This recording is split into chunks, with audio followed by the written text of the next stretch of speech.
ലൈംഗികാരോപണത്തെ തുടർന്ന് കൊറിയോഗ്രാഫർ ഷെയ്ഖ് ജാനി ബാഷ എന്ന ജാനി മാസ്റ്ററുടെ ദേശീയ അവാർഡ് മരവിപ്പിച്ചു. ആരോപണങ്ങളുടെ പശ്ചാത്തലത്തിൽ ജാനി മാസ്റ്റർക്ക് അവാർഡ് നൽകാനുള്ള തീരുമാനം മരവിപ്പിച്ചതായി നാഷണൽ ഫിലിം അവാർഡ് സെൽ അറിയിച്ചു. തിരുചിത്രമ്പലം എന്ന സിനിമയ്ക്കാണ് ജാനി മാസ്റ്റർക്ക് പുരസ്കാരം ലഭിച്ചത്.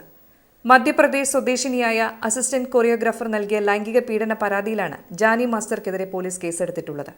കേസിൽ സെപ്റ്റംബർ 19 ജാനി മാസ്റ്ററെ ഗോവ പോലീസ് അറസ്റ്റ് ചെയ്തിരുന്നു. 2017 മുംബൈയിൽ വെച്ച് ജാനി മാസ്റ്റർ സിനിമയിൽ അവസരം വാഗ്ദാനം ചെയ്ത് പീഡിപ്പിച്ചെന്നായിരുന്നു 21-കാരിയുടെ പരാതി.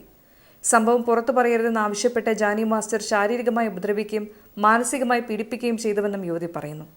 കേസിൽ ജാനി മാസ്റ്റർ ജാമ്യത്തിലാണ്. ജാനി മാസ്റ്റർക്കെതിരെ പോക്സോ കേസും രജിസ്റ്റർ ചെയ്തിട്ടുണ്ട്. ഈ മാസം 8 ന്യൂഡൽഹിയിൽ വെച്ചാണ് അവാർഡുകൾ വിതരണം ചെയ്യുന്നത്.